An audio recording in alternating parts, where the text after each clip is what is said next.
So I know some people are curious because recently I had some people really approach me about online, specifically about the lifestyle of living on a sailboat.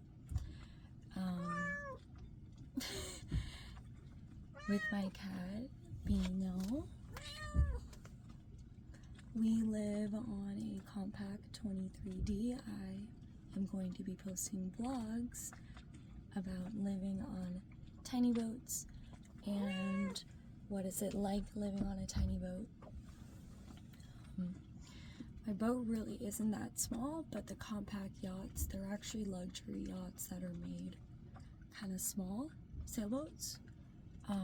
What's cool about my sailboat, it has a 2.5 foot draft.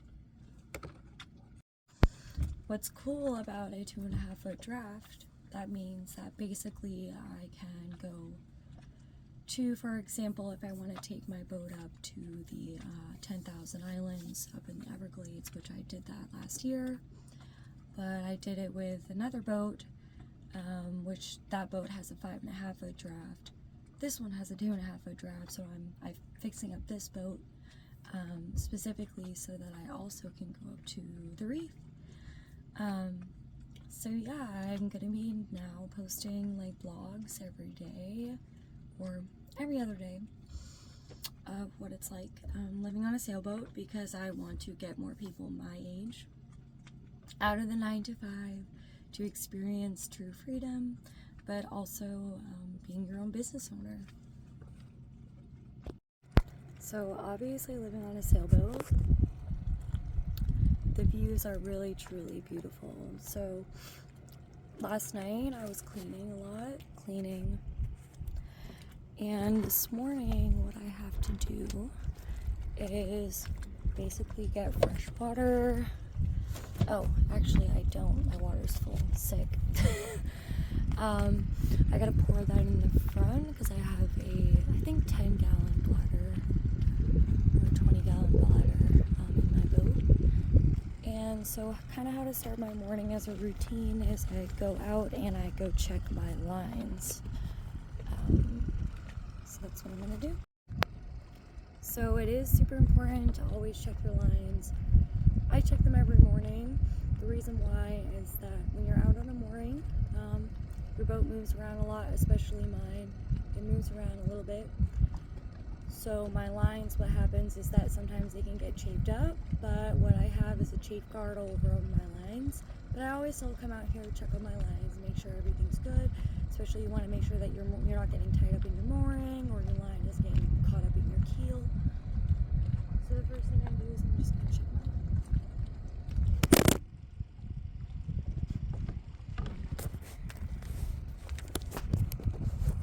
Film draft.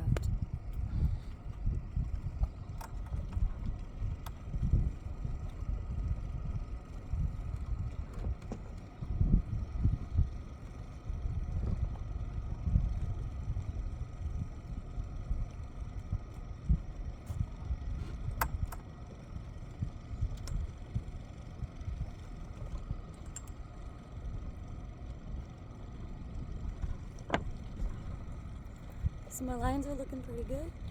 I'll show you kind of what I was doing for a second. So you can see here I've got chafe guard on my lines. My boat has gotten loose probably 2 times this year because I didn't have chafe guard. Because you know I am still a beginner at boat stuff. I've only been doing it for a year. So I've got chafe guard on my line. I even have rope around stuff that I know can kind of get chafy. So to even protect more of my chafe guard. So I've got a line just wrapped around here, around the anchor. But the line's looking good. You see everything is pretty slack tied right now. So here, if you want to check, I've got 2 lines.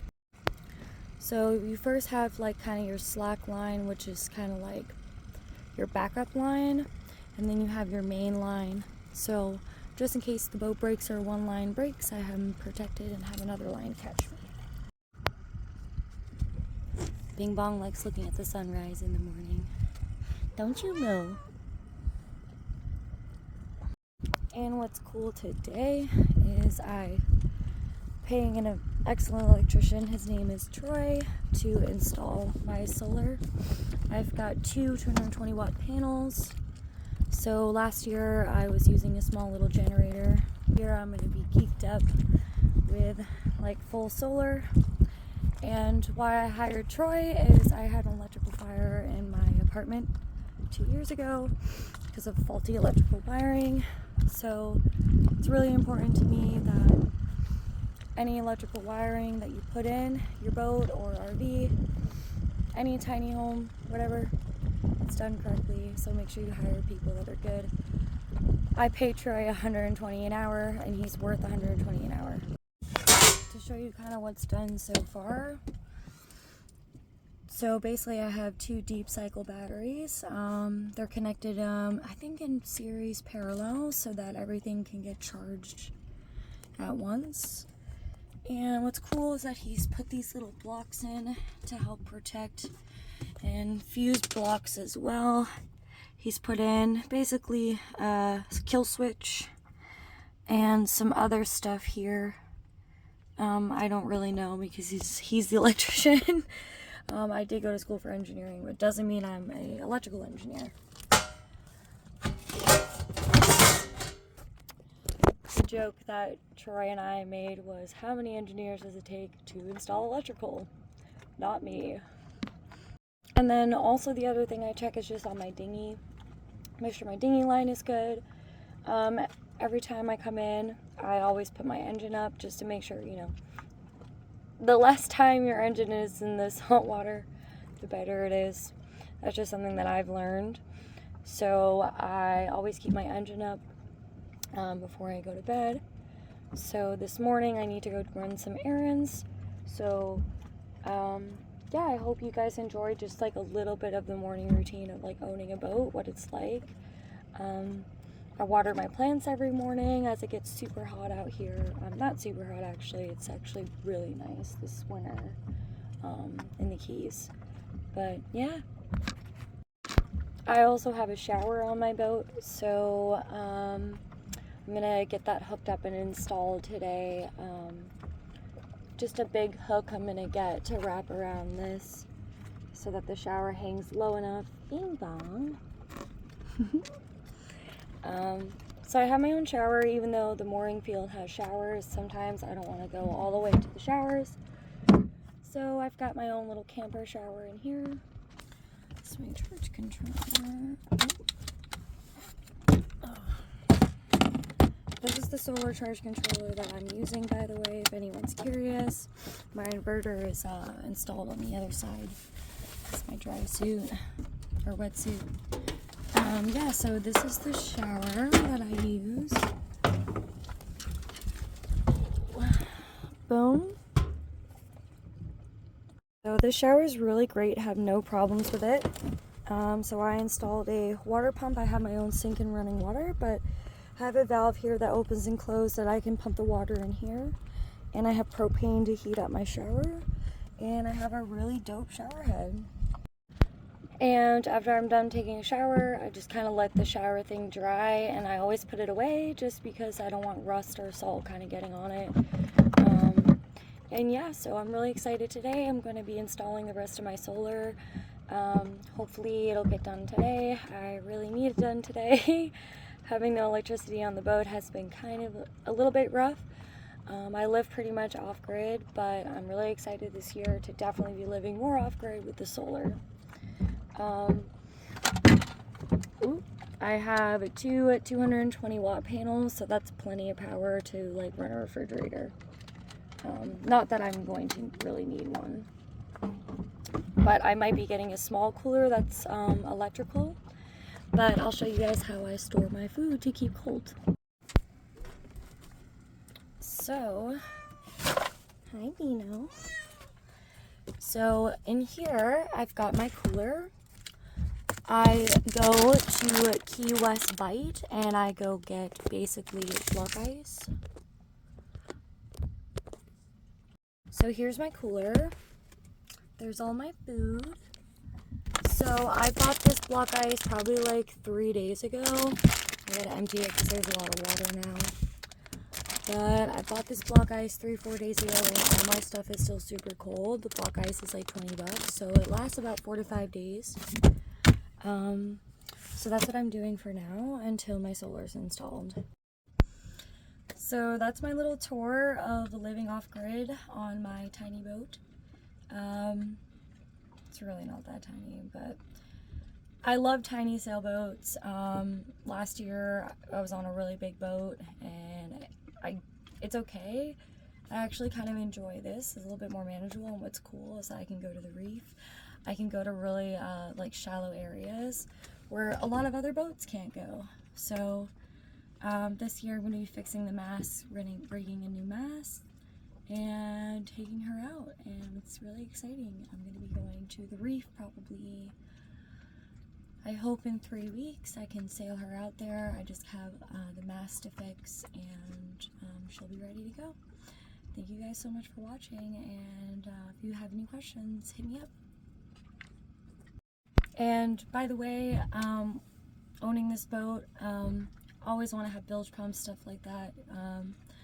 But I just want to say, like, I'm new at this. Like, I only started doing boat life a year ago. And I was gone for maybe like from April-ish to like October. So I've only been doing this for 6 to 8 months. I was first made on charters. The boat from Miami Vice, actually, I was working there for 6 to 8 months as their first mate. So I learned boat stuff really, really quickly, and I got really immersed in it.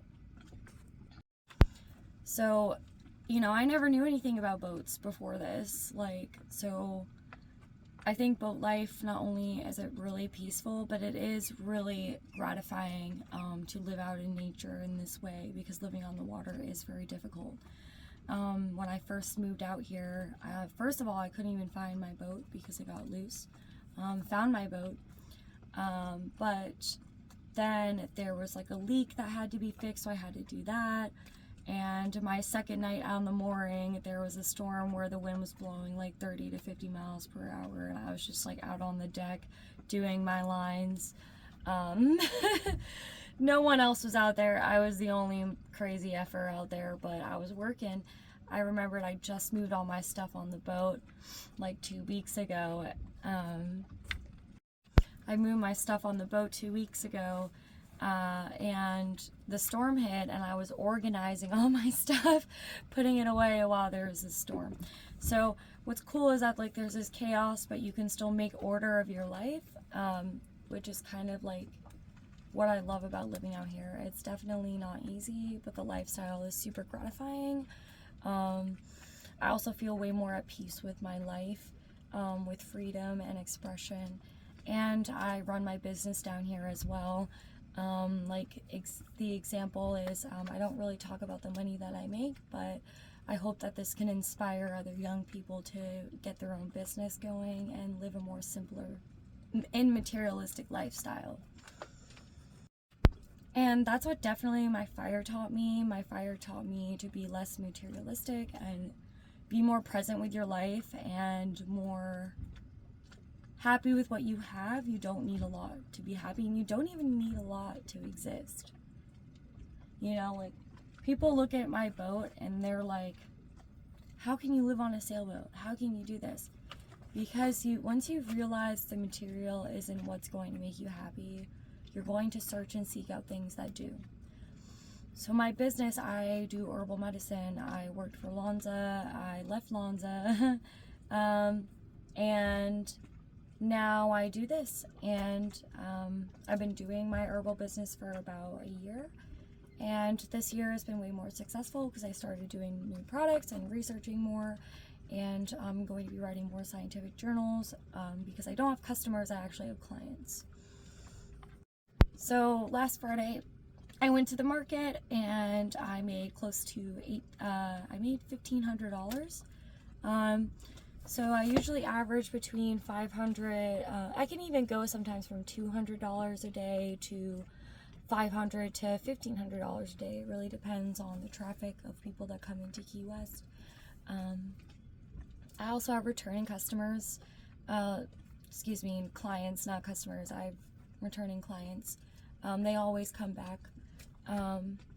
Like last week I had a woman who tried my sweet fern tea who was having like flu-like symptoms for like 2 months.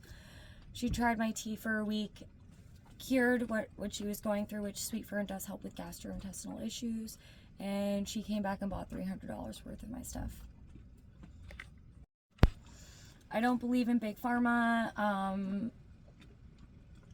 It's kind of why I wanted to work for Lonza, was just to kind of see what it was like. Definitely don't ever want to work for a company that people fear HR. People fear HR at Lonza, and that made me super uncomfortable as well. I did not feel safe working there, and big companies like that suck your fucking soul. Anyways, but I hope this inspires people of my age. I am 26, to go out and try something new. Living this life, I'm still learning. Like, I am definitely not an expert at any means, but I do have a lot of cool books. So like Invitation to Sailing, the Chapman's book is also a really good one if you want to get into sailing. But yeah, that's kind of what I have for today, and I hope you enjoyed my blog today.